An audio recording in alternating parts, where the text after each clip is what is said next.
Good evening and welcome to the evening session of Day 1 of the India Startup Festival 2023 here at Sathya Sai Grama. We offer our collective respects to Sadhguru Sri Madhusudan Sai and a hearty welcome to the dignitaries on stage. Sri J. Chaudhary Garu, key architect of the Indian tech industry. He's also the chairperson and convener, India Startup Festival. Sri B. N. Narsimurthy, Chancellor, Sri Sathya Sai University for Human Excellence. It's been quite an eventful day with talks by eminent speakers, networking sessions, investor connect meets, and of course, the very exciting ISF Startup Pitch Contest. These are a few pictures and glimpses from this afternoon, and I can assure it's going to be a very exciting evening as well. This year, the focus of the conference is on innovation at the bottom of the pyramid, covering rural healthcare, education, fintech, rural innovations, among others.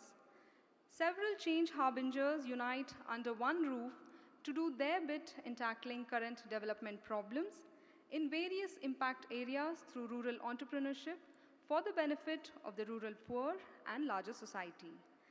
This is possible only through collaborative work in accordance with the UN Sustainable Development Goal 17 that calls for global partnerships and equitable trade to promote sustainable development across borders.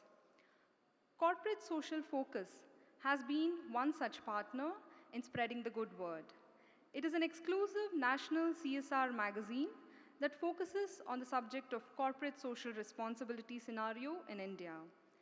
Inspired by the mammoth service projects under the leadership of Sadhguru, this month's issue will feature a special cover story on Sadhguru's vision of building Bharat through education.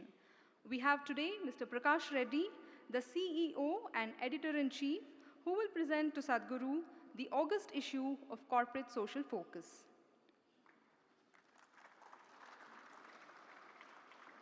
This month's issue will cover extensive details on the Sri Sathya Sai University for Human Excellence alongside its medical education wing of Sri Madhusudan Sai Institute of Medical Sciences and Research that is offering complete free medical education, including hostel facilities to students from rural geographies.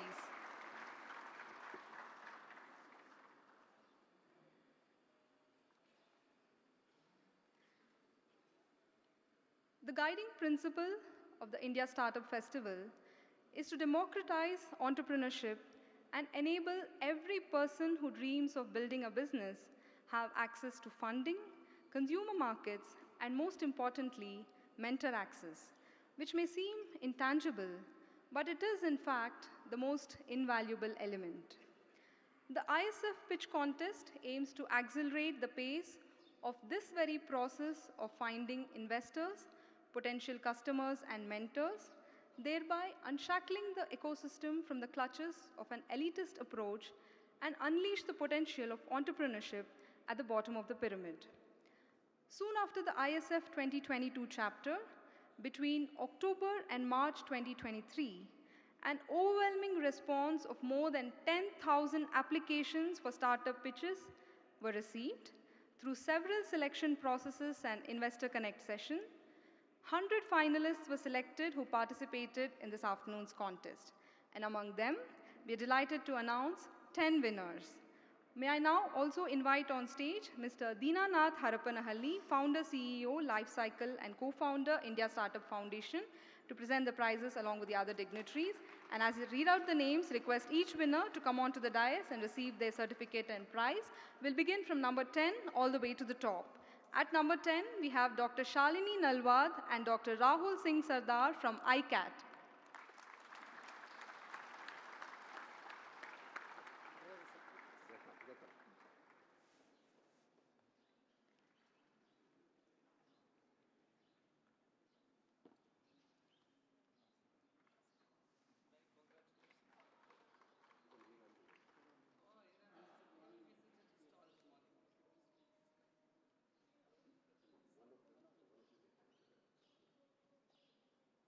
The company provides air ambulance services to transport sick patients and organ donors. At number 9, Mr. Vishesh Kasliwal from Mediseva Technologies.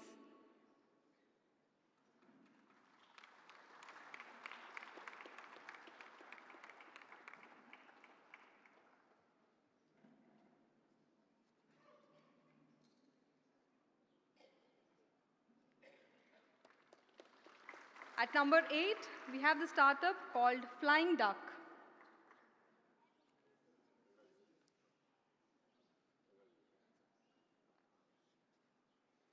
The startup Flying Duck at number 8.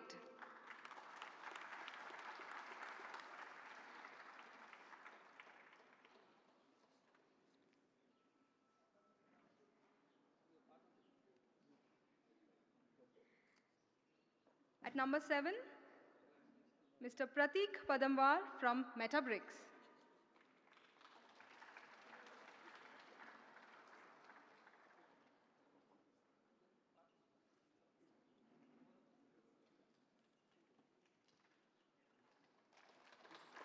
Your number, sir? No, Pratik and Prabha from Metabricks Labs.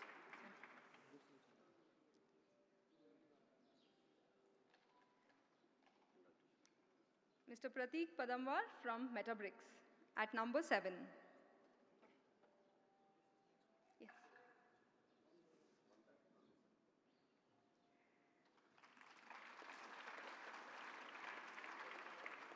At number 6 is N Dimensions, and we have Mr. Bharadwaj KSS.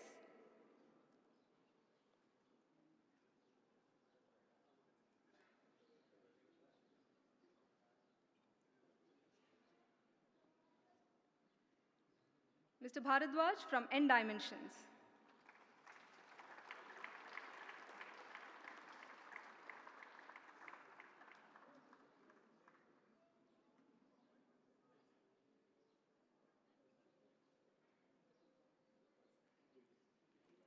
At number 5, we have Mr. Prashant DG from Brood Games.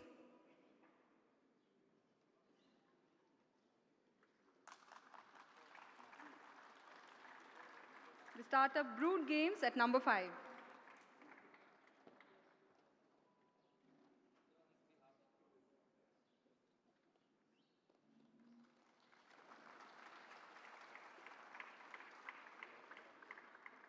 At number 4 is Gameon Studios, and we have Mr. Kaustubh Jadhav.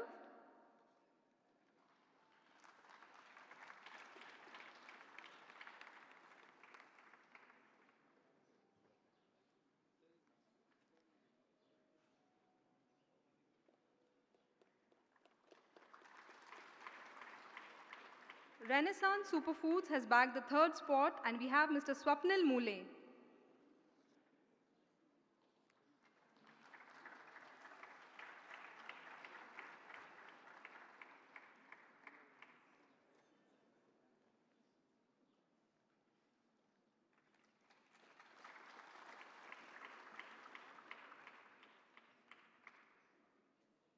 At number 2 is Hiring Hood, and we have Mr. Sharath Yandrapalli.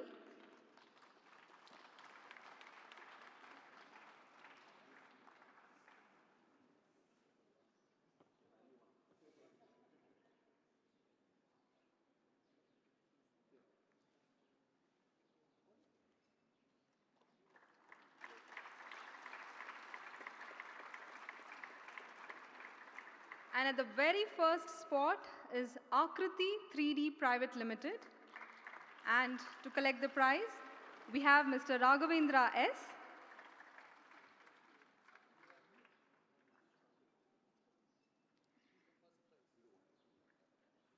Mr. Raghavendra S. from Akriti 3D Private Limited bagging the first spot in the contest. A big round of applause.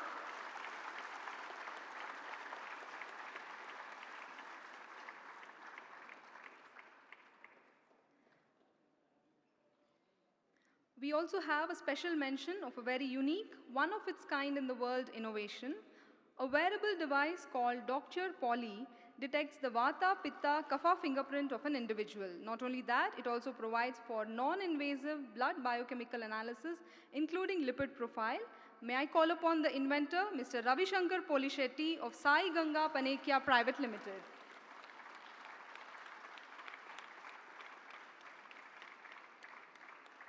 Mr. Polishetty is a cardiac surgeon, an Ayurvedic and naturopathy practitioner, Python programmer, and data scientist. A big round of applause to Mr. Ravi Shankar Polishetty.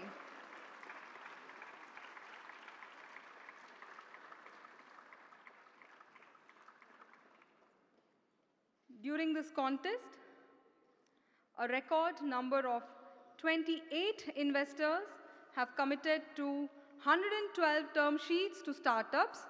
We request these investors to kindly come on stage, and we also invite back on stage all the contest winners for a group photograph. So please come back for a group photo.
Contest works through the process of elimination. This one works by enablement to allow the best ones to come forward, all the while taking along the remaining contestants too. We are also happy to share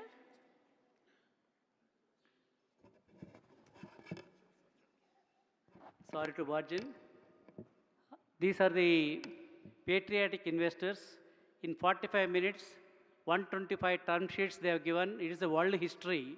Nowhere in the world, first day of the conference, the people like them come forward to help the startup ecosystem. Nowhere in the world happened. So this is a new world record.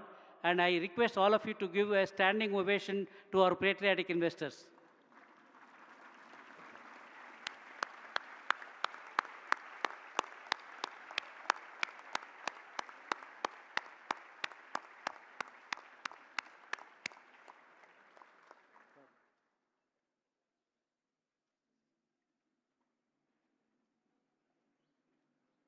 Thank you all very much.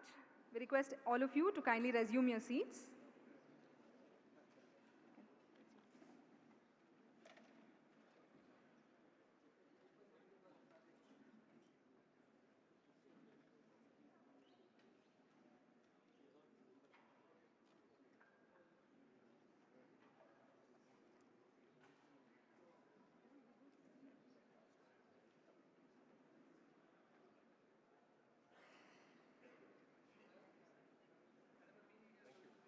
Thank you.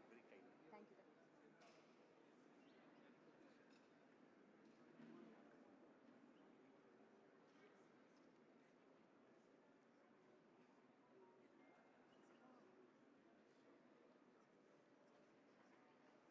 Moving on to the much awaited question answer segment with Sadhguru Sri Madhusudan Sai. May I now invite on stage Ms. Sirisha Voruganti, CEO and Managing Director, Lloyd's Technology Center, India. A big round of applause for Ms. Sirisha. With extensive experience in IT architecture, data engineering, and fintech innovation, she has held several senior technology positions in multiple global firms such as JCPenney, MasterCard, Tech Mahindra, among others. Over to Ms. Voruganti.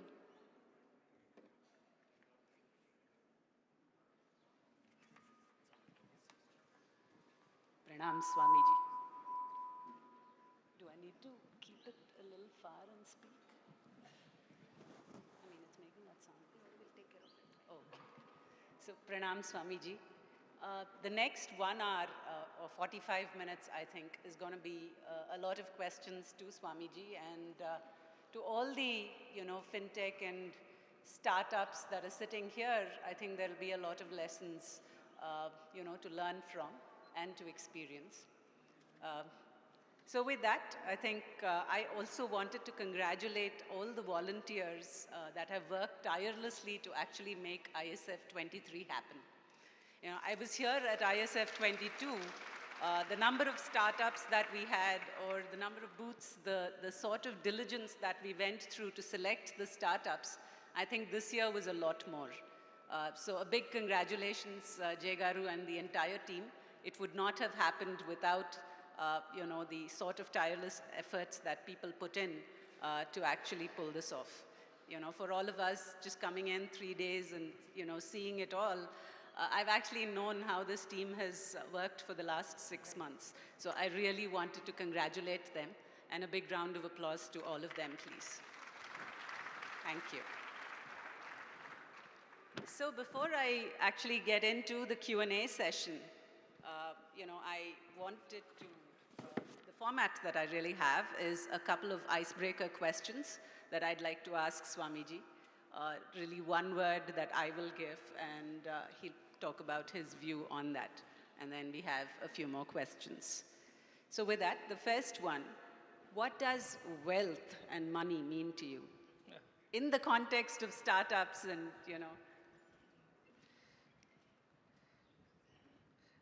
Wealth is a means to achieve a goal. Wealth is not a goal.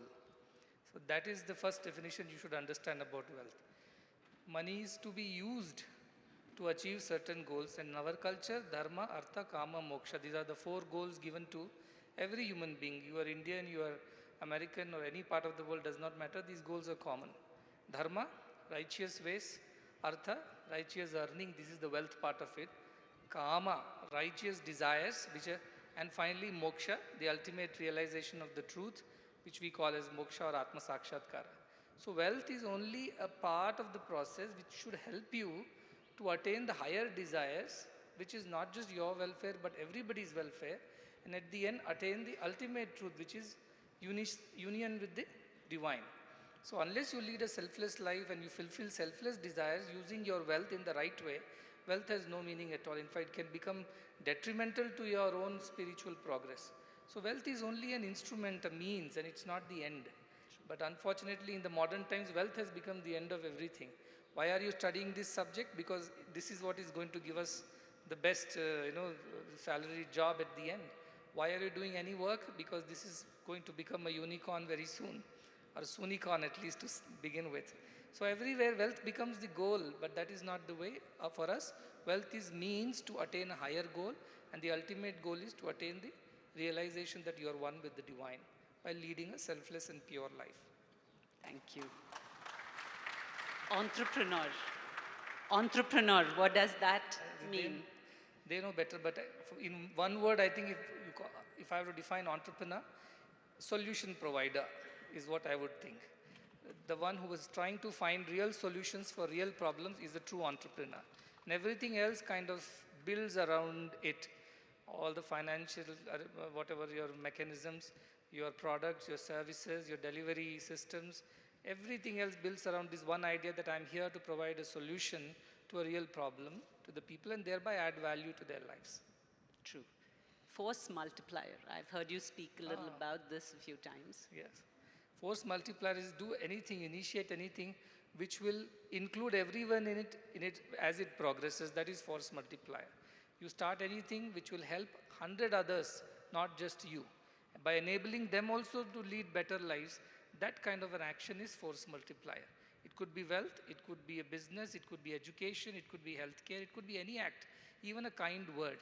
When it increases, like today what is happening, it's a force multiplier because you all have come together, investors have come with good intentions to promote and protect entrepreneurs and give them right opportunities. And imagine one company that comes up will give so many jobs.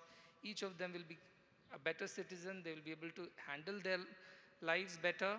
That way they'll contribute to the GDP. The indirect effects of it will be better tax collection that will go into public expenditure, social investments, thereby better education, better healthcare, better consumerism. So this is force multiplier. Do anything that will improve the lives of everybody around you. That is force multiplier.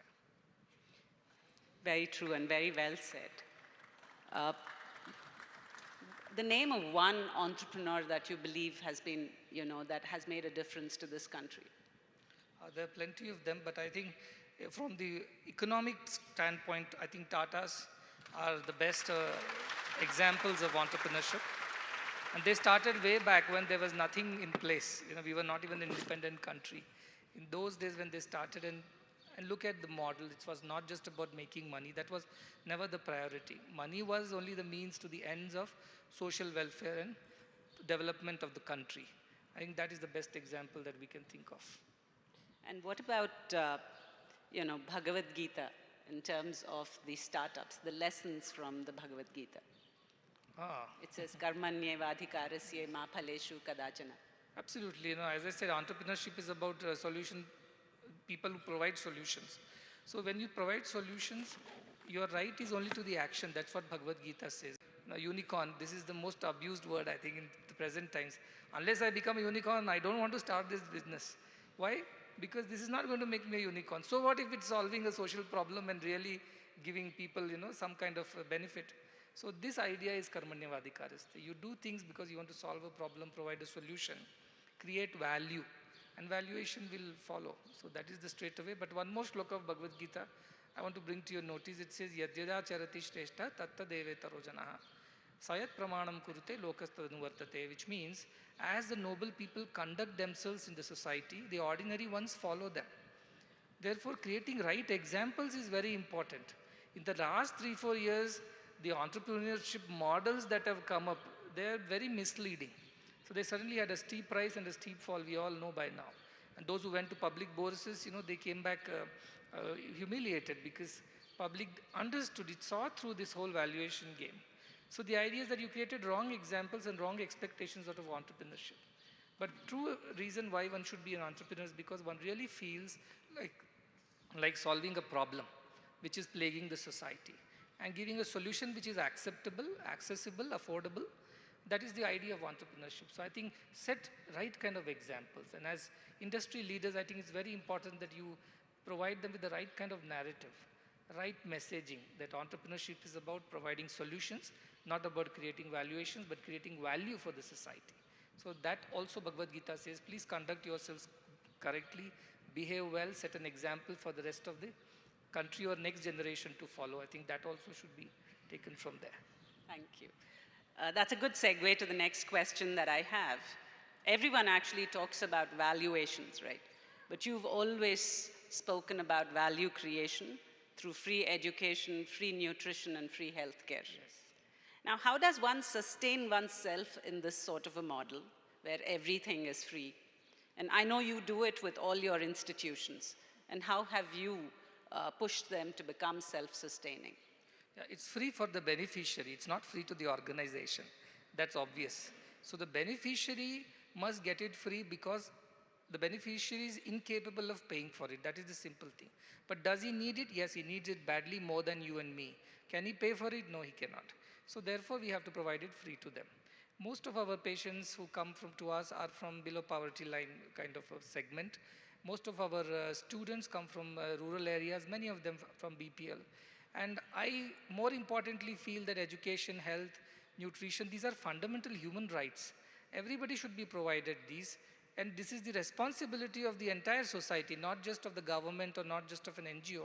But everybody in the society should be sensitive to the idea that if somebody is incapable of accessing these fundamental rights, then they have to step up and provide for it. That is the basic idea, we give it free. How do we sustain it? I believe in the power of goodness and selflessness. How a family, a father would look after the children and won't charge. A mother won't call the son and say, today's dosa costs 20 rupees because it comes with masala in the breakfast. She gives it what she needs to give for the child because she loves the child and that is her duty towards the child. So as an NGO, I think it's our duty towards the society, especially the have-nots who cannot afford to access these facilities. And to provide for that is the collective responsibility of the whole society, whether it's corporates, whether it is governments, whether these are civic bodies, or simply people like you and me. It's our collective responsibility. So far, we've been able to provide all these services, collectively up to $200 million worth services in the last 1 decade alone. And this happened only because of people like you who had the heart to share what they had with those who did not have. And we were just conduits or channels to bridge the gap between the two. So this is how it happened. I firmly believe that it will happen in the future as well. And I think India is becoming more and more charitable. Gone are the days of the 60s and 70s when life was a struggle. People were trying to make the two ends meet. But I think India is much wealthier than what it was. And it's no more about the lower parts of the Maslow's hierarchy, the security and social needs. It's about little more than that. Yeah, I think self-actualization. People are finding meaning and purpose in giving back. And I think in the next 25 years, India will give back much more than what it has given in the last 75 years for two reasons. One, people have more than what they require, and they will open up to the idea that we must grow together. Two, I feel that the next generation is far more sensitive to this idea of giving than the previous ones. Naturally, they're coming from a different background. Soon after independence, no jobs, economic progress was slow, no opportunities. So they had this idea of holding back, withholding, for the sake of, secure future. But I think the next generation, especially, have a lot of hopes from Gen Z. And I feel they're very eclectic in their choices and they really question authority and they want to find new ways of living and not follow the old pattern. So they are the ones I think who will be really contributing to society at large, and I feel these organizations will continue to flourish because of the kind people in the society. True. One of ISF's fundamental theme this year, I think, is something very close to your heart, on rural startups. I think you've always talked about that. How do you believe we create more opportunities to actually support them? And this year, I know we focused on agri-tech, health tech, ed tech, clean energy, as some of the areas. So what do you think are the sort of opportunities for these startups, and what should we do to create more in the future? I think to give you a context of why agri startups or anything to do with rural economies are going to flourish, I'm sure you all know it, otherwise you won't get into the business in the first place. But I always tell, we live in an India which is not one India, but maybe 3 Indias. The top 10% of Indians are those who are very well-to-do.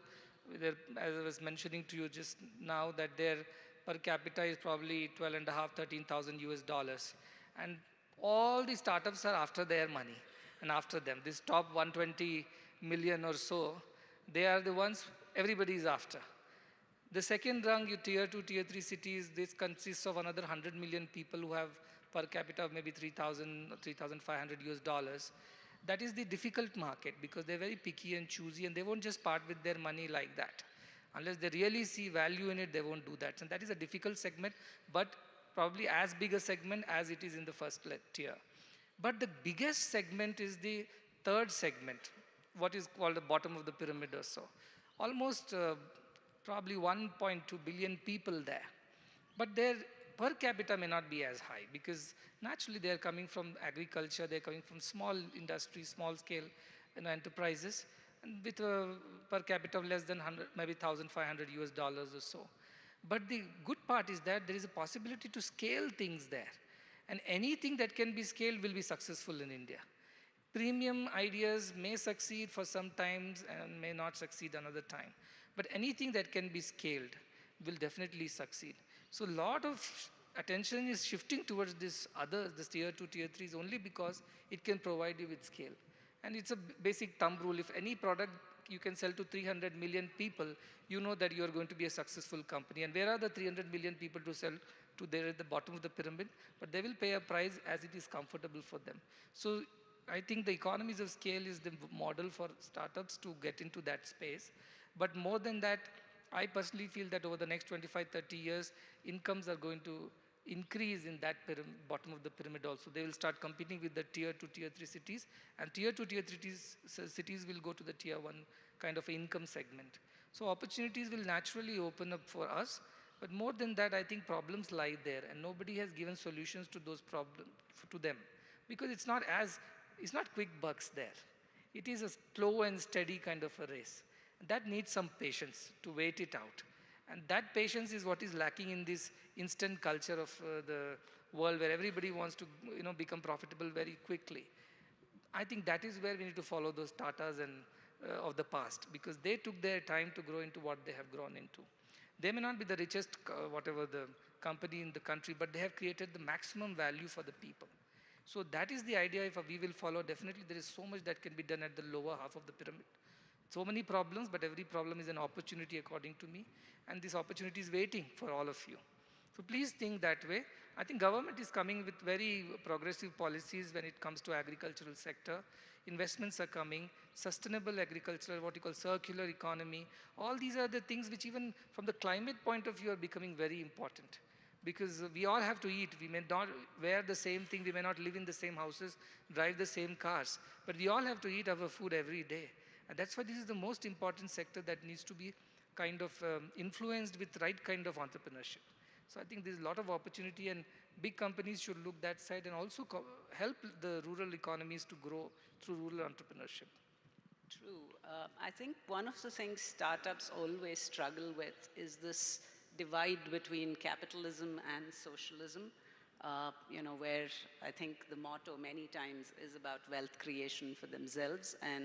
But you've spoken about something called compassionate capitalism a lot of times and quoted a couple of companies in the country. So it would be wonderful to hear that from you in terms of what is compassionate capitalism and what is the lesson for all of us in this room to take away and implement in our respective organizations in some form and shape. Very true.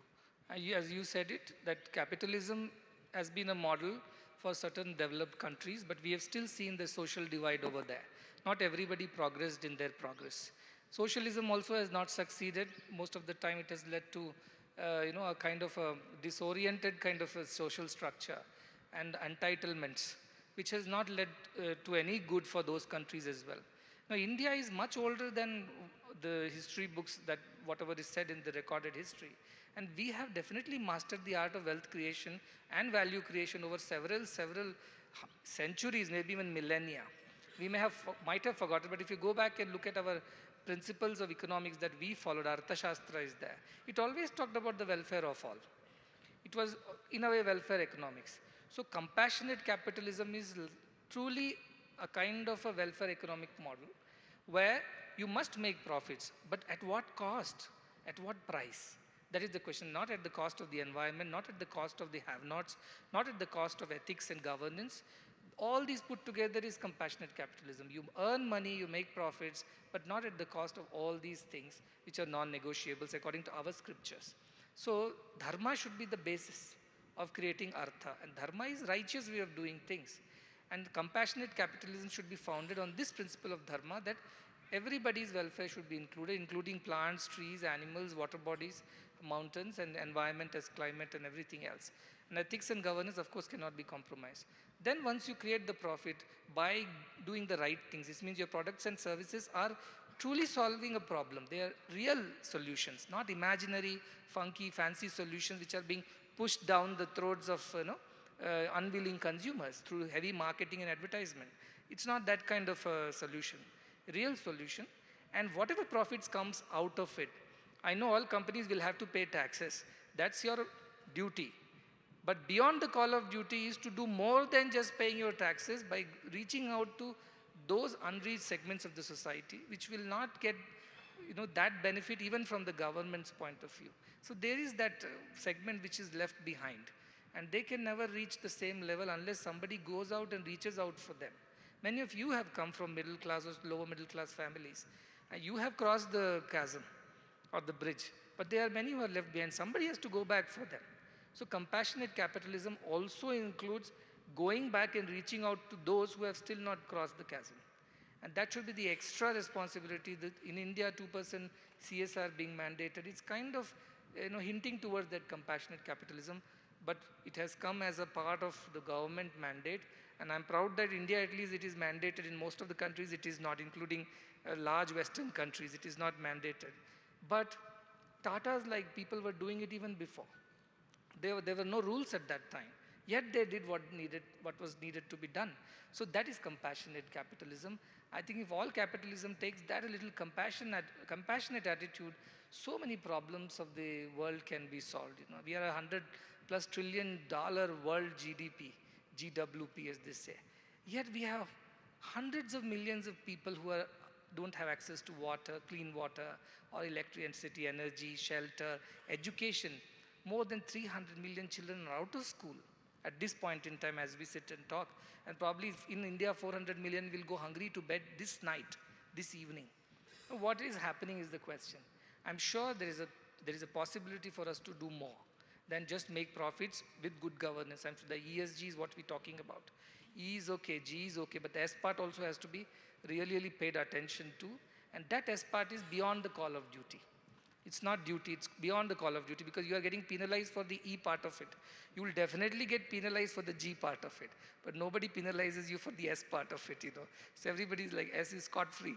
You don't get stuck there. So, but I think that is where your beyond the call of duty comes, and compassionate capitalism should emphasize the role of this S, the social part of it in all companies.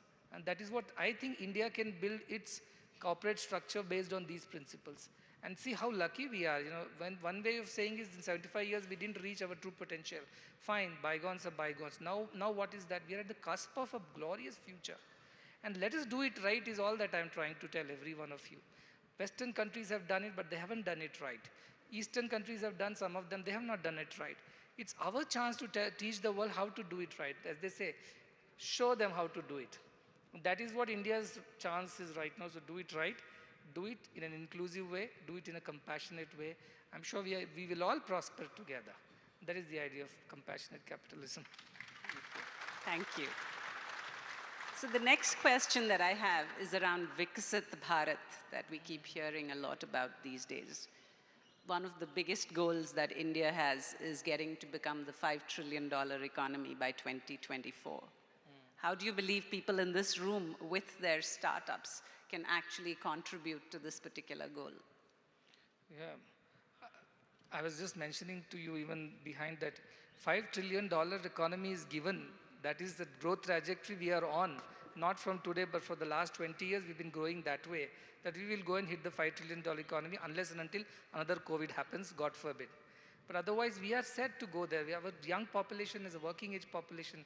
Entrepreneurs like you are contributing to this growth. And more than that, even if you don't give opportunity to the young population, the survival instincts will kick in. They'll find a way to survive and grow. Whatever be the business model, ethical, unethical, but 5 trillion will be achieved at some point in time. But the idea is that, is it being achieved by including the women of the country, the other part of the country? I don't think that the representation of women in the workforce or in the management leadership positions, again, you know better because you are coming from that background. Is it including the rural geographies? Is it including that bottom of the pyramid? I do not think this $5 trillion dream is including all of that. So if you can include all of them also, the women of the country and the rural geographies, it will be not 5 trillion, it will be probably $10 trillion, because we are leaving almost half of the country behind and only catering to half of the country's needs, and yet we are going to become a $5 trillion economy. So the idea is that if you include them all as entrepreneurs, you think differently. I'm sure the cost of your whatever enterprise will be low, because the workforce available at that rural, if they can be skilled a bit, they are much cheaper labor. I'm not saying you should exploit them, but then that is the reality. You must worry about your bottom line, and that comes from there. And I'm sure the productivity of workforce can be grown faster than the cost of labor in India. For next 25 years, we focus on the rural geography, skill our youngsters, the rural youngsters. We will create a very productive workforce which is cheaper than most of the workforce available around the world. And that can be the model for rural geographies. If you include them in, and rural shows like one of the companies, that's precisely what it is doing. It started in 2003 or so, and 2013, and now it has all become a force to reckon with, because it has created skilled workforce at the rural level. At rural level, what you can do is to skill them, include them in this growth story, and don't leave them behind. And that's a cheaper labor. It will make your enterprise more profitable. That is a win-win situation, isn't it? Why should you ignore that? So my idea is that look at this median age of India, 28 years. 70% of these 28 years is in rural areas, not in the urban areas. They need education, they need skilling, they need all whatever the support that you can give. And if you can set up your shop in those geographies, you'll have low cost of labor, inelastic workforce. That's very important. Less attrition, so you don't have to worry about again a cost of employee will be low, and you'll be able to create much value for these rural economies as well. And include them in this dream. Not 5 trillion, we'll be 10 trillion then, because that's possible by including everybody, including the women, whose work goes unrecognized. Even their household chores. If you put a monetary value to it, we'll be $10 trillion economy, because they work so hard, but there is no monetization of their efforts. So the idea is that if you include and monetize that part, a lot of agricultural labor is not monetized at all. We do not calculate them as a part of our thing. And most of our consumption, GDP is coming from where? 50-60% is private consumption. The rest is all exports. So our GDP of 50-60% is all that we are doing. If we can make it 100% consumption, export is surplus above or above that, definitely we will be better than that. So that my idea is to include everybody, invest in social sectors, invest in education, invest in healthcare, nutrition, skill building, capacity building at the bottom of the pyramid.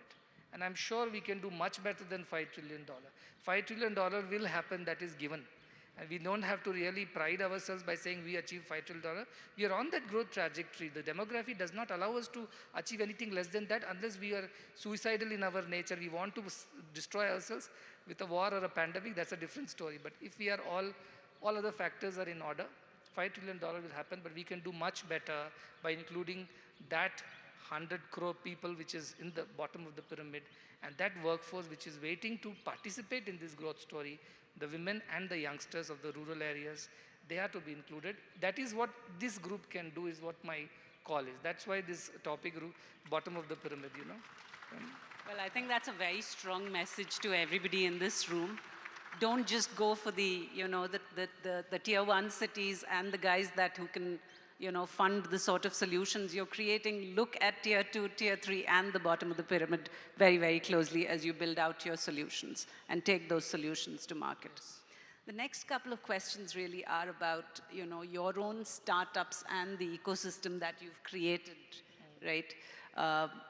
One is education. You've always spoken about good education, and that being the only solution to all the problems in society.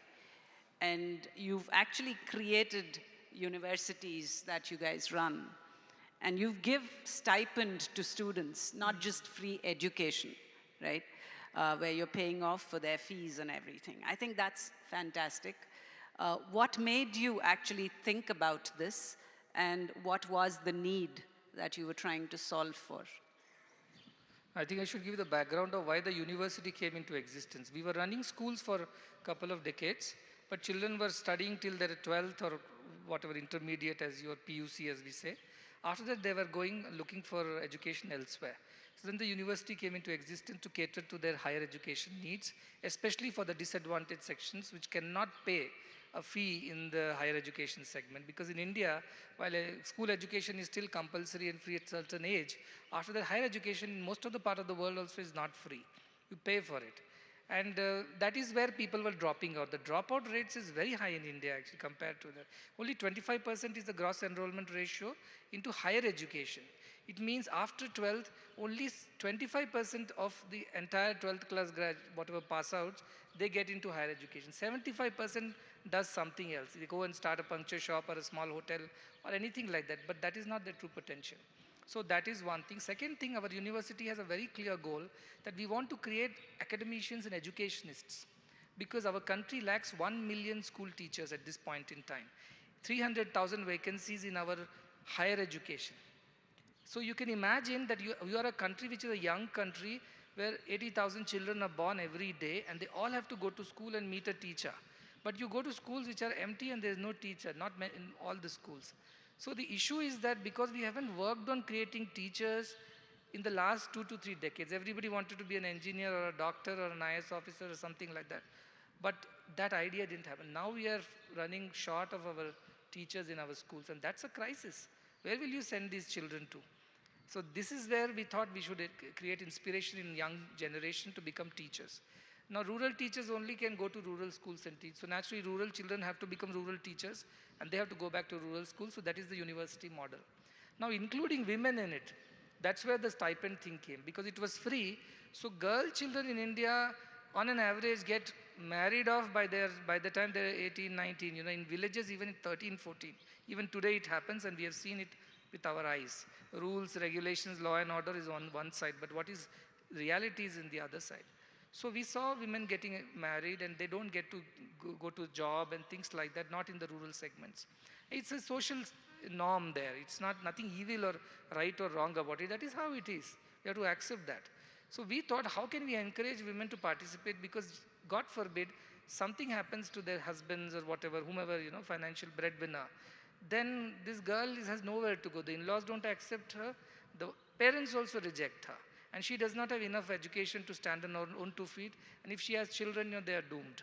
So that is the problem that we were seeing in many places. To encourage women to continue their education, we said, graduation is free. Allow the child to study. Anyway, she'll get a graduate degree so that she can stand on her own 2 feet. Parents agreed till the graduation part. But after graduation, we told, if they continue for 1 or 2 years internship with us, we will give them a stipend. And they can do post-graduation also during that period. So they do post-graduation for free and they get a stipend because parents were not willing to wait after graduation for them to get married. So we told, give them a little more, 2, 3 more years and then they can, get married after that. And what happens during this time? Whatever money they have earned, they can pay for their own marriage expenses. Parents don't have to take loans. That was first logic. Most of the parents bought it. And the second logic was that if you allow them to work with us after post-graduation for 1 or 2 years, they will earn enough to leave behind a good sum for your retirement. Because once they get married and they work after their marriage, they can't contribute to their parents. Everything will go to the in-laws. So you have done so much for your girl child, let her also do her bit for you. So if a person gets a postgraduate degree from an institution, works for another 2 years, they can easily save up to 4 to 5 lakh rupees. That they can leave behind for their parents before they get married. So that also kind of went well with the parents. And we thought when we are spending crores to get them educated, it's no harm in giving them a monthly stipend to ensure that they don't stop their education halfway through. Now when we give it to girls, naturally it has to be equality. So we have to give it to boys also. And we ensure that all boys and girls in university get their stipend through their internship, through their post-graduation. And after that we absorb them in our organization. I'm very proud to tell you that all our students from our graduation and post-graduation, they have joined our institutions back, except 1 or 2 for some very genuine reasons. Where do you get this opportunity? You get education, you get employment soon after education, and while you're educating also, you're getting some stipend and income. And after all that, you become an independent, capable, self-confident girl in the society. You can face any challenges that come to you. And what it has done, force multiplier again, or what you call ripple effect. These girls, when they went back to their same villages where people had objected for their further studies, they became inspiration for the girls around. They talk so well, they speak in English, they use gadgets, they use computers. The whole village is mesmerized by their progress. And now the other girls who are in the village, they are pestering their parents. Please put us also into the same school and university. So you have created that effect because of that. That's very nice. So the next question again with the recent Medical Research Center, the Madhusudan Sai Institute of Medical Research. What is your vision on how this institution becomes the future center for global medical R&D? Definitely, it's a very good question. The first, it's a free medical school. This is the first of its kind attempted here in India. And again, the reason is to provide education to the rural poor who do not have the same level playing field when it comes to English education or when it comes to writing NEET exams. They are not at the same level as an urban child. So we wanted to provide them an opportunity, and free will help them to continue their medical education. And in our country, we need doctors, nurses, paramedics at the rural level. 75% of the medical staff or medical professionals are catering to 25% of the population in urban areas, whereas the 75% of the rural population gets only 25% of the manpower or healthcare professionals. So that's where the crisis is, and COVID highlighted that problem. Now our idea was to give it free first to ensure that children are able to access medical education, and with gratitude they will go back to rural areas and serve them. That is the first door. The second, research is a very integral part because it's there in the name of the institution itself, and we put it on purpose because we realize that we have to find better solutions to country than just, kind of dousing the fire when it is all caught up, So before it happens, preventive pathways and something that is predictive and precise, that is the need of our country, because we can't build tertiary care hospitals and cater to the need of everybody after they've fallen sick. We don't have that capacity. We cannot create that capacity for a size of country that we are. The only option is to prevent it, to predict the disease from happening before it happens, and prevent it in a precise way. So that is something that requires a lot more investment on the research side. With the kind of data at our disposal, we see close to around 3 lakh, 4 lakh patients a year. That data is very, very powerful, and we are working on that to, as I said, to find meaningful patterns and predict diseases before they happen and prevent it from happening. So that is why research becomes very important, and we are very happy that we are working with institutions like All India Institute of Medical Sciences and some programs under Stanford to create this kind of a research environment, innovation environment, and bring new ways of solving the same rural problems. So again, I said, this is value creation. This is value creation. When you invest in such an institution in research, you're creating value. You will have less employees taking leave, giving excuses for medical reasons, because everybody is healthy. And if somebody says, I'm not healthy, you can just check with us. And we will tell you they're perfectly fine because we have checked on them. So the idea is to create a social structure like this where everybody is mapped. Everybody's health is mapped and they're being tracked. And if there is a possibility that they will fall sick, they're advised on whatever lifestyle changes or medications they require, and we prevent a tertiary care emergency from happening. So that is where our research is largely going to focus. Amazing, amazing. The next question, this is the last question, and then I'll open it up for questions from the audience. Then this is more, a problem that all of us would like to have your views on. The world we live in is quite demanding and very, very competitive, more so when you're heading organizations or a conglomerate, and you're playing that role of a leader in society. How can we maintain that balance of work, personal life, and also take a step towards our own inward journey of spiritual consciousness? Yeah, it's a very important question, especially in the kind of pressure cooker world that we all live in. I was telling, at least governments have pressure only every 5 years. You corporate people have every quarter. Now, governments live 5 year to 5, election to election, but you live quarter to quarter survival. So your pressures are very high, I understand. See, unless you have developed a spiritual core early on, it's very difficult to handle these pressures of the world today, but it is never too late to start on this path. Now, what do I mean by that spiritual core? I'm not talking about practicing certain religious things or certain rituals. That may or may not help.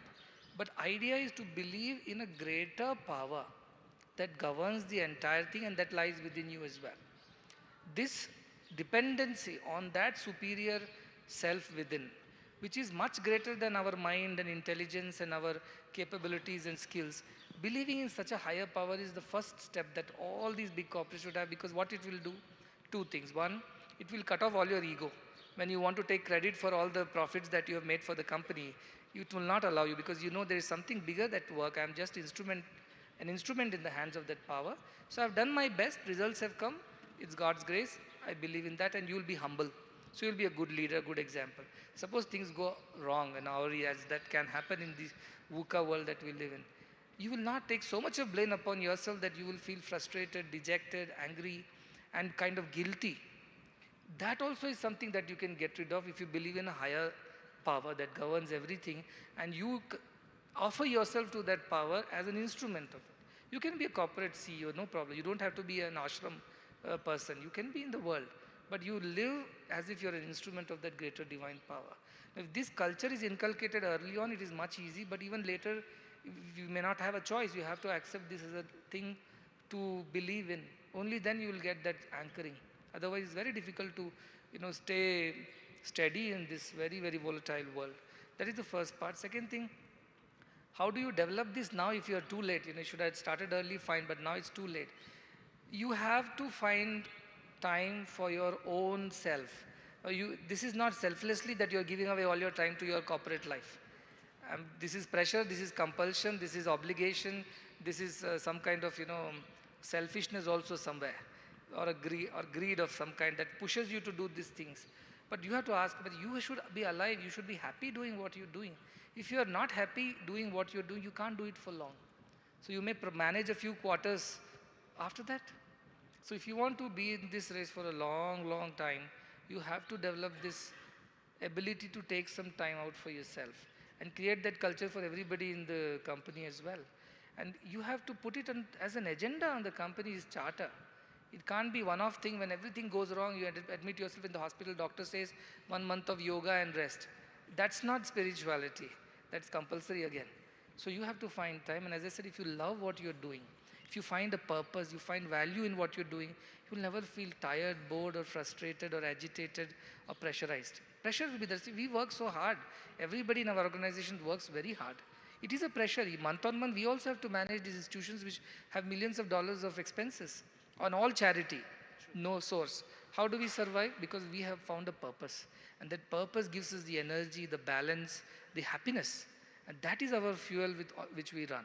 So if corporates also find a purpose, corporate leaders find a purpose, and they're happy to do that because they feel that they're fulfilling a purpose and not just making profits, I'm sure there will be more balanced people, and that is the way to attain spiritual as well as professional balance in life.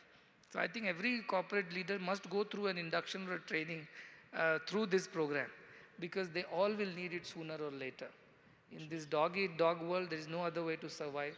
The only way to survive is don't put your hand in dog's mouth, which is don't get into this rat race and pressure. So companies with purpose will always find happy employees, happy leaders, and a lot of happiness in what they're doing. These employee retention, employee happiness, engagement, these will never be an issue in companies which have purpose, where everybody shares that common purpose and vision. And therefore they work more than their might, because they find happiness in doing what they're doing. So create those kind of companies is what I would say. Absolutely, and so true. It's not a 100-meter race. You're not actually dash. running the marathon. So now for a couple of questions from the audience. Yeah. Come. Actually, Probably the next. Namaskaram, Swami. My name is Sai Ram. 24 years from now, India will turn 100 years of independent nation. What is the unified vision that you envision when Bharat becomes 100 years old? Nobody is hungry, nobody is uneducated, nobody is unhealthy, nobody is unsheltered. That is my first basic dream of a developed India. After that, everything else. Whether we are on Moon or Mars or Venus or Uranus, that's all after that for me. That is my vision of India, first 100 years, yes. Yeah, there is somebody there, right? You can stand up and speak. Sir, very good evening. Hello. Yes. Yeah. Sir, it was very inspiration of your thoughts of compassion and capitalism. Just I want your feedback on whatever the entrepreneurs now in climate mitigation crisis, like green hydrogen or clean energy, can they deliver with your compassion, whatever you define, with that goal can they achieve? Thank you. I think these climate techs like green hydrogen and all are still a little distance away. They're all being just explored. But meanwhile, we would have done enough damage, isn't it, on the way? So I think the first technology we need climate tech is what, without that green hydrogen also, what can we do to run our companies more environmental friendly and in a better way? I think those technologies in the next 10, 12 years will be more prosperous. Hydrogen and all the other things that we are talking about is perhaps still 10, 15 years away. But in these 10, 15 years, we can do enough damage to the planet. So my call to the entrepreneurs is that please find ways of mitigating that crisis within this decade itself. And that itself will become a very big business case, I'm sure, because world is becoming more and more conscious. We have targets on SDGs. How serious are we? That is a separate matter. But if as a country at whatever India at 100, we want to look good, that we have done right, we have to do it environmentally right. And there are several technologies. Starting with first, don't create such businesses which cause damage to the climate. Create businesses which are sustainable in the first place. And second, if there is already businesses running which is creating damage, find solutions to reduce the damage. Then go to a final stage of creating altogether a total environment friendly, energy-based businesses, which is still some distance away. I think so. Meanwhile, we have lots of ground to cover, and these will be profitable businesses. As somebody was saying, there are carbon credits, which is becoming another market of its own. You commit sin and I will wash off your sins. That is the idea of carbon credit. But whatever, at least it is doing some good, right? So the idea is that this will prosper and people will come after you, they will ask for you. I'm not talking about how profitable or whether you will be a unicorn or not, but definitely you will be a profitable, sustainable, and a business with a purpose and value. That is possible in this decade for sure. Good evening, Guruji. First of all, thank you for all your service. I'm Venkateshan Pillai from Dallas, Texas. I'm part of a NGO. I'm a philanthropist, a group called Nanban Foundation. We also work with a similar thing, zero hunger, education, and women empowerment. One thing that I see here in India lagging is youth philanthropy. Normally, entrepreneurs start, do, and then giving back after that. What I believe is it has to be an integral part of it, as he was quoting in many times. And we need to take some action of, enabling youth philanthropy and talking about the kids, the young kids, about the social services and other things. My question here is, from your point of view, what are the steps that other entrepreneur can take that action? And what are the things that you do, your organization doing in terms of youth philanthropy? And what government has to do? In America, we have a lot of programs, especially focusing on youth philanthropy. Yes. Thank you.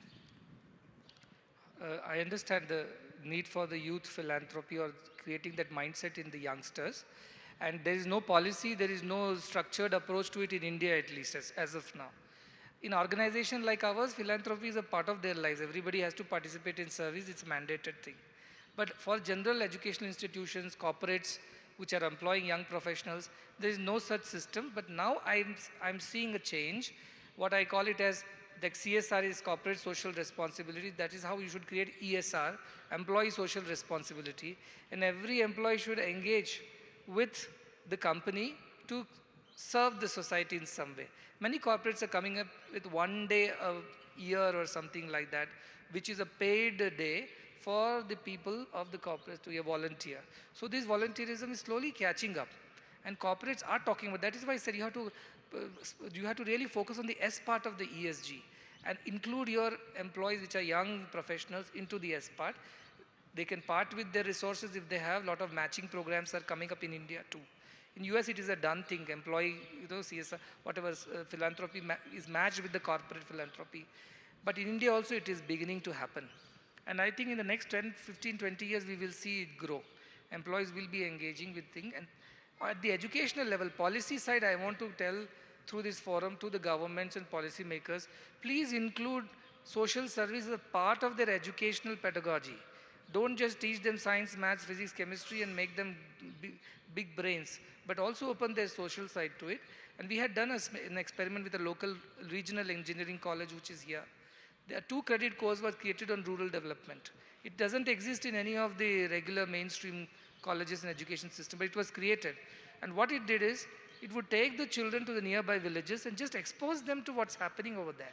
And many of the girls from that colleges, they saw the problem with girls' hygiene, So they started bringing hygiene products with them out of their own, whatever, pocket monies. Nobody funded them, but they were moved by the problems. They bought pencils, rubbers, notebooks, chalk boxes for the schools, rural schools. So you sensitize them to the need of the rural area. No funding was given to them. They were just given a credit course, because if there is no credit course, then they would not take this program seriously. So what policymakers can do is create a proper course, a structure for rural development or social service and mandate it as a part of their educational pedagogy. They have to go out, see the rural areas and serve there. You don't have to do much. Take them to the rural areas. They themselves understand there is a problem and need. And young generation, as I said, they are very different. This, not millennials, but the Gen Z, because I deal with them. They are all a part of our university. Very open-minded. They are little painful at times. They question too many times. And you have to keep answering them. You can't just hush them like our generations. It's not possible anymore. But it's an investment that you must make in them by answering the questions. But they are very philanthropic in their approach. They may not be religious necessarily. They don't like rituals and orthodox ways of doing things. But they are very, very sensitive to social needs. They feel that they are responsible for the societal problems.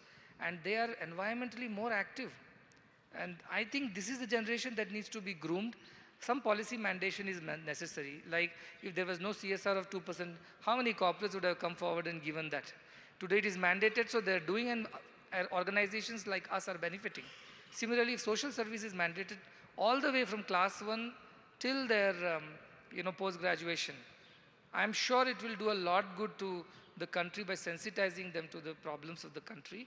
That is a policy ask that I have from the government, and we ourselves have rural development courses designed in our own university. The children go out to the local villages and help the people and solve the problems. So that is already a part of it. So I think that mandation will really help, and corporates should create this employee engagement with social service as the motivation and incentivize them. Who knows, pay them a little extra salary for that day. They will go happily and do the work and come back. So do something for them, and matching program, matching grants, please bring it up. Because employees cannot pay much, they can give a little part of their income, but they feel that is so little that it won't make a difference. So they hesitate from giving even that. But if the corporate backs it saying that you give and I will 1:2 or 1:3, I will do it, they will happily do. And corporates also in the process will be able to engage with the employees better. So these two policy changes can really help. We have time for 2 more questions. So Yeah, very good evening, Swamiji. Thank you so much for inspiring answer, as well as what are the visions you have it should come true. By the way, I'm Navneethan from Bangalore. It's like two things. If you take Chandrayaan, what we have launched, it's like a close to 600 crore to 1,000 crore, where it is going to the moon and trying to do the, all the research on that. But just you have given a statement like close to 400 million people, they're going on the hunger. So which one is on the priority? From the government standpoint, as well as a private organization, of course, it's a human life is more important than research, right? So how do you balance, those things, when compared to the other country and then India? I'd love to hear your thought. I think we have to have some short-term goals and some long-term goals, like everybody has, even the corporate has. In the short term, we have to allocate some resources, energy, and time to solve some immediate problems which are becoming a crisis. And also have a certain long-term vision where we allocate certain resources, time, and energy to solve long-term problems. So everybody should have this balance of vision. And I think that's where private sector or governments have to solve some short-term immediate problems. Somebody who's going hungry to sleep, what gratitude does he have for the country? And what does he think of those who are eating their stomachfuls and sleeping peacefully? The kind of social unrest that it can create, social polarization that it can lead to. You cannot operate businesses in such an environment then. So you have to solve some short-term problems now by feeding, educating, or protecting them, some social protection mechanism. At the same time, you also have to dedicate some energies towards long-term vision to not make it happen again. So it's a balance that every corporate, every government has to find. So even as an NGO, we also have short-term and long-term goals. So we invest certain resources in short-term problem solving, certain resources in long-term solutions. So that balance has to be found everywhere. Actually, this side has been particularly quiet now. I see a lady has been waiting, yeah. Yeah, please. Swami, good evening. This is Vijay Spandana from Dallas, Texas. So I have witnessed day before yesterday and yesterday also I visited the Prashanti Niketan at Kodapaka, Siddipet, and I really excited to see how girls are really the interns who studied in this Sadhguru medical college, and they came back as interns, and their excitement in getting that internship, although they are from the underprivileged families, how they are having the high career goals, and they even, a couple of them like Madhuri are the gold medal winners from President Ji. So I feel that the world is really very unequal to the women in the history, and we need, from on the women empowerment perspective, we need a ripple effect of the policies to make this world, or the next 5 years or the 10 years, in terms of the policies, there should be a ripple effect. It is not on the one maternity policy, which gets extended to 6 months. Should be in all the ways the women empowerment policies or everything should be done. I would like to know a couple of thoughts on that women empowerment which should happen in the country and or across the globe, or some best views on that. I think good news is that a lot of things have already been done. Beti Bachao, Beti Padhao is the first abhiyan that started, and it's already helping the cause of girl child. But what my ask is that even when we met the Prime Minister, I told him, sir, you started Beti Bachao, Beti Padhao. My request is Beti ko aur padhao aur badhao. That is my request to you. So make higher education free for women. That is the first question that I don't want reservations for women. Don't make them feel unequals. See, when you put women reservation, what are you trying to actually effectively tell them? You are the lesser lot. We are doing charity to you, and therefore we are giving you reservations. And how long? 75 years. For another 75 years are we going to do this? So I said, no, give them equal level playing. Give them education. It's my insistence. The enrollment of women in rural areas in higher education is 1%. It means 99 girls drop out of the school. In urban areas, it might be same as the national average, 25-28%. But in rural areas, it is just 1%. So my ask from the policymakers is, make higher education for women free as far as they want to study, they should be enabled to study without paying any fee. And that is going to be a game changer when it comes to skilling and empowering women. And after that, remove all the reservations. No need to give charity to them. But make everybody equal first. That's the idea. Yeah. Thanks, Swamiji. Hello. Yeah. Yeah. This is Dr. There's a question here, and then we'll come there. Whoever has the mic rules the room. Pranam Sadhguru. This is Dr. Hari Krishna Maram, founder, Global Economic Forum and Vijay Digital India. We really appreciate the wonderful work your group of initiatives are doing across the world, not only in India. I keep traveling and meeting a lot of people. So the kind of initiatives were taken in Colombo, Sri Lanka, building a hospital and different places. So I just would like to ask you, today India is overtaken China in population. Today we are at 1.45 billion people. And the greatest advantage what we have, unlike any other country in this world, is our demographic dividend, the youth.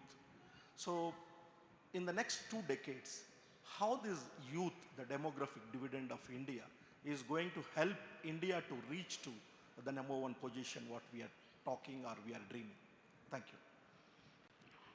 Demographic dividend is the common word that we have used for decades now. But is it really happening is the question that we have to ask.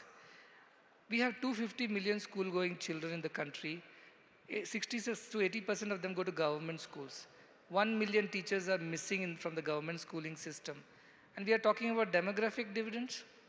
We have the largest population of malnourished children in the world by numbers. And we are talking about demographic dividends. We have mortality, maternal and child mortality, which is still far, far above the permissible levels as per the WHO. And then we talk about demographic dividends when young mothers are dying and children are still born. So we have a long way to cover before we talk about demographic dividend. Demographic dividend does not happen in just few urban pockets. If we want the true demographic dividend of the country, then we have to go to the real problems where there can be a disaster if we don't address those needs now. That's where we need everybody's participation. And demographic dividend will happen only if we make it happen. It won't happen on its own. Demographic disaster can happen on its own. Dividend has to be made to happen. And that needs including rural geographies, going back to my same point, include rural education, rural healthcare, rural nutrition, rural skill building, rural infrastructure. All that is what is going to lead to the demographic dividend. So as I said, if that happens, $5 trillion is a done thing. You will go much more, much beyond that. That's my view. Yes, I sir. actually see 2 people with mics, so these will be the last 2 questions. One here and He has the secured a lady mic there. for himself. Yeah, and she has as well. So go ahead. Sadhguru Namaskar. Namaskar. And I'm happy to know the initiatives you have taken. And we all know Narendra Modi ji's declared the next, including this year, 25 is Amrit Kal. And to make it really an Amrit Kal, I think he's trying a lot. What is your, like, I know like you're saying like, again the same point, rural and all, but any other points from you or the way in which the Bharat is progressing, any say on that, I would like to hear from you. Namaskar, I'm Devaki Vasudevara from Khammam. That's very kind of you to appreciate our work and also ask about what is happening at the leadership level, at the country's leadership level. I think we have got a very visionary leader at this point in time, and that's acknowledged and accepted not just by our country but by the world. And for the Global South, definitely he is the leader that people are looking up to. And that's been accepted from public forums by Global South leaders. So the vision of Amrit Kal itself is a great vision. Somebody at 75th year of independence says that next 25 years we are going to build a developed nation. It's a great vision. And not just it is about economic development. It's about the development which is inclusive. That is the bigger vision of the Prime Minister, which really I am very happy about. Even when the agricultural, whatever, the startup funding was coming down and things like that, they came up with the Agriculture Accelerator Fund. Immediate interventions, quick interventions. That is the key to this development, and that is what this leadership is able to achieve. Highly efficient system, a very quick decision making. Of course, the results of it takes time to show. You sow a seed today, you don't expect a fruit tomorrow. And we must give chance to the leadership to make it happen over a period of time. And I think some of the very big policy decisions which have been made in the last couple of years are very, very futuristic, very progressive, but unfortunately its results cannot be seen the next day. And we can't unduly punish the government for that. We must give them a little more time and tenure to prove themselves right. That needs a little more time, but at the policy level, tremendous policies, from MSME policies to even startup ecosystem policies. The kind of support is coming from the policymakers is amazing. I don't think anywhere in the world you're getting that. Make in India, the kind of incentives, I don't see that happening in most of the parts of the world. And that is the reason why from 470 startups, we are 84 or 83 or whatever thousand startups today. It's only because of the right kind of policies, and that is the biggest contribution of the government. Few asks I have still from the startup point of view. I think they need a little more push, especially when they're market ready. Giving them funding at the beginning just to start the product development is one thing, but testing it out, and when it is what you call, technologically ready for the market, they need another set of funding at that point of time to make it go to the market. And that also is something that policy in startup ecosystem can think about. Seed funding and angel funding is one thing. That's what is happening at that point of time. You are going to VCs, angel investors, they're called angel investors, so you go to them. And then you go to these other funding agencies, but they're very exacting, very demanding. And you know what has happened in the last 3 years? Most of these venture capital funds have come from abroad because the interest rates were low and there was a good opportunity here. Now all that is going back. And what you call as funding winter has taken over. This is the time when policy people have to intervene and make sure their funding is available to startups which are already on their way to the markets. They should not get aborted halfway through because of the lack of funding. And that's where I think the policy must cover the entire spectrum of startup ecosystem, not just give them the initial seed investment to start it off, but they must see to that the product goes to the market. Until then, they should hold the startups. That is one policy change or intervention that I think I expect from the leadership. But we are very fortunate at this point we have very good leadership, very decisive leadership, and that's what will make all these dreams that we have come true, I feel. Ma'am, over to you. Namaste, Swamiji. One of the questions, it's actually two portions. One is a personal question. How do you manage your anger? Because us as entrepreneurs, there are so much of mood swings. We need to constantly have that patience, which sometimes we lose. As all of them were talking about various policies, but the first thing comes in is a sanity check for ourselves. How do we manage that in terms of all the mood swings? And how do you personally manage your mood swings and anger? That's a very personal question. but for the benefit of all, like that. See, our anger does not come from our personal failures, because we are here instrumenting God's will. So why should I get angry with myself or anybody who is doing their job purely with absolute selflessness, especially in our organization? Everybody is selfless. You go and check. From the gatekeeper till the chairperson, everybody is working selflessly. They may be getting a salary, but that is not the lookout. They are here to serve this community, and that purpose is there. And everybody is doing their very best. Some people may sometimes fall short inadvertently, not on purpose. Nobody does it on purpose. So the reason to get angry with them is very little. But I do fake anger at times just to set things a little right. You know, sometimes you have to raise your voice and do things so just to get people serious about what they're doing. But that's not real anger. Real anger comes when you have ego, that you are the doer and you failed because these people did not support you, and you failed because you missed a step or two, and you start blaming yourselves, you start blaming others. It comes from a lot of doership and ego. But when you're an instrument in the hand of God, these issues are easily handled. So I think first thing that I was telling you, learn to be an instrument of that higher divine power which has chosen you to execute a will of its own, and you are just instrumenting that will. Then your issues with anger and mood swings will come down drastically. And even if it happens, let us say somehow you miss that whole feeling and then you start sucked into this whole anger. See, the thing is that you have to be watching out for the symptoms of it. When you are going on a road, you see a car coming on the opposite direction, you immediately get alerted, you give way so that you don't meet with an accident. Anger is like that, though it comes very swiftly, but you have to keep watching these patterns. And once you can get hold of these patterns in you, that these are the reasons when it triggers of my anger, you are more aware. And next time you are able to handle it better. You may still get angry for all said and done, but this time you are angry by being aware that you are getting angry, and not just getting angry without being aware. Next time you will be even better at it. You will start watching, these are the symptoms, and this is the fellow who is definitely going to trigger me off. So better I find another way to go away. I don't want to confront people and test my patience and my anger abilities. That's not required, just avoid. I always tell them, wherever there is a possibility of temptation, just take another route, even if it's longer. Avoid such situations where you have to unnecessarily get into that. But become aware of your weaknesses. Start working on them. Start working by taking time. And when you get angry, first thing you should do is leave the place.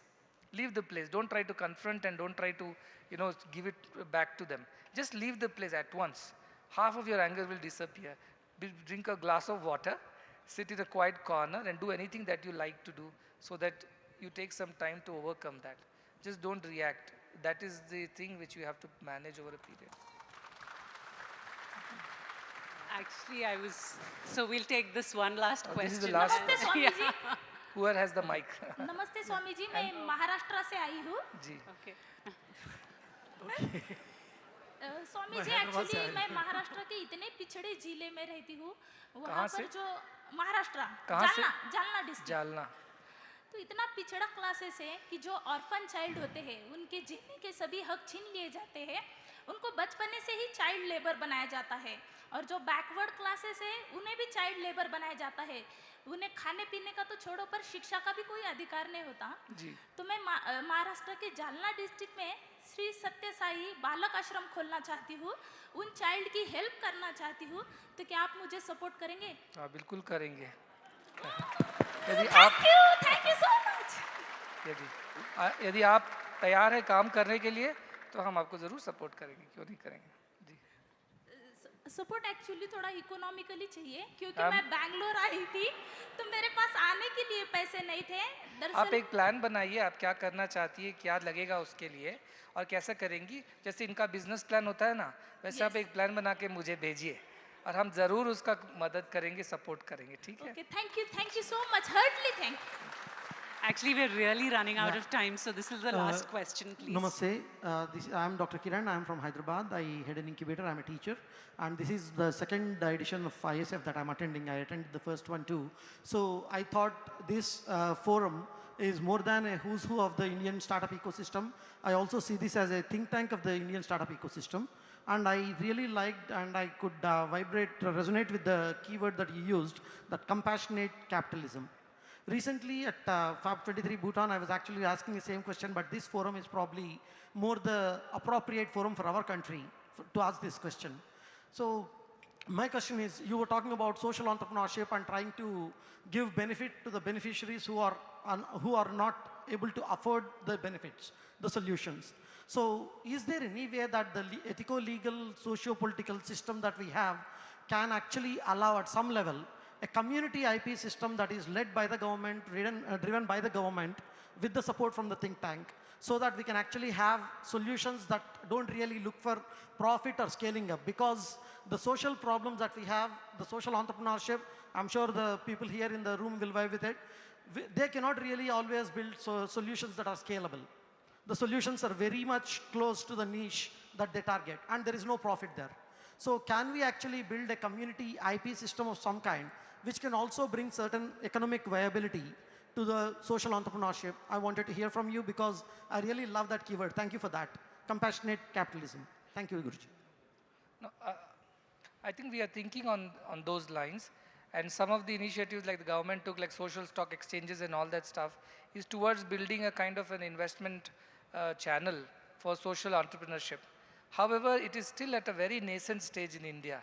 It's not as evolved as western side of the world, but I think it is coming there. In the future it will happen. Meanwhile, we are also, I think tomorrow Jay Garu knows that we are also launching a forum called Rural Economic Forum. Something in the on the lines of World Economic Forum, which is going to, it's not just a think tank, but it's also a platform for like-minded people to join hands and support these kind of rural initiatives beyond the demands of profitability and things like that. It's a genuine cause, it needs to be solved, and we want to engage with governments, we want to engage with industry, we want to engage with like-minded NGOs and people's participation, public participation at large. So something like that is in the offing. It'll take a few years before this matures and really makes an impact. But yes, your idea is very much in motion at this point in time. Yeah, thank you. So thank I think you. we already had the last of the last of the last I know. question. So thank you, Swamiji. I think this was an amazing session. Yeah. Can you, actually, those who have, can you please type it out, give it to the ISF volunteers, and I will find a way to reply to you maybe on an email or some way, something like that. Yeah, yeah, there were some please. here as well. Yes, Can yes, you guys do the same? Do send your questions in and we'll come back to you with the answers. Yeah.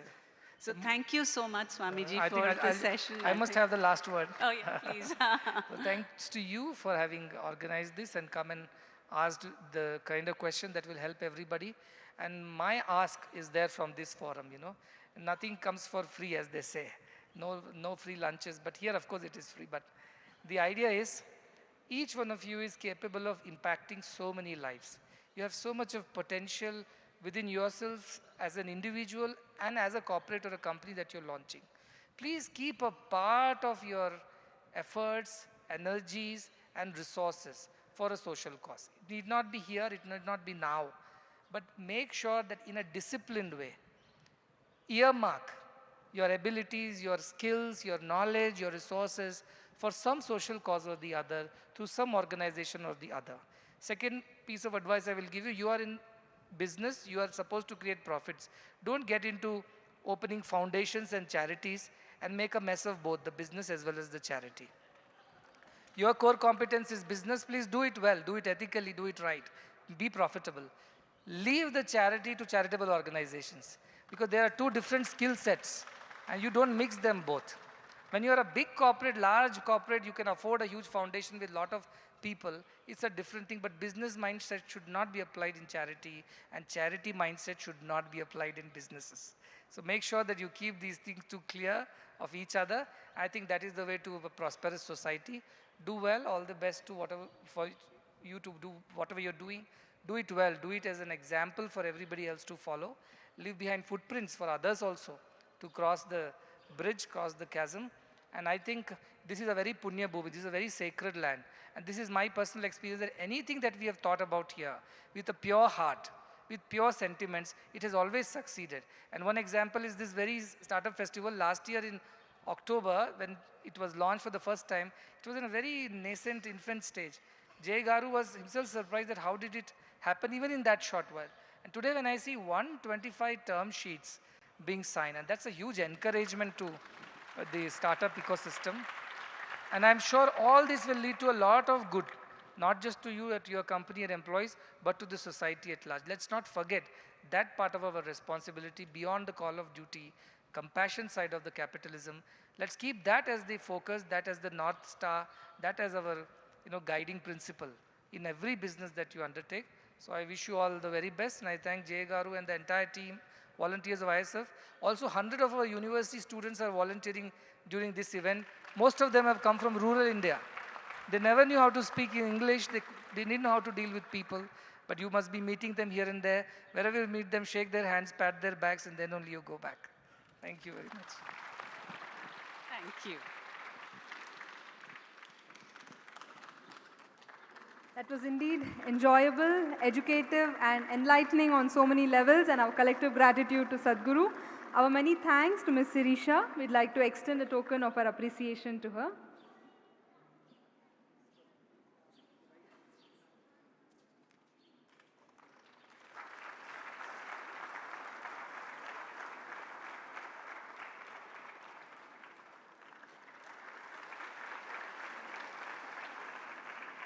We will now have a short break for 10 minutes, after which we shall reconvene for this evening's cultural program, a symphony orchestra by the students of the Sri Sathya Sai Lok Seva Gurukulam group of institutions. Thank you.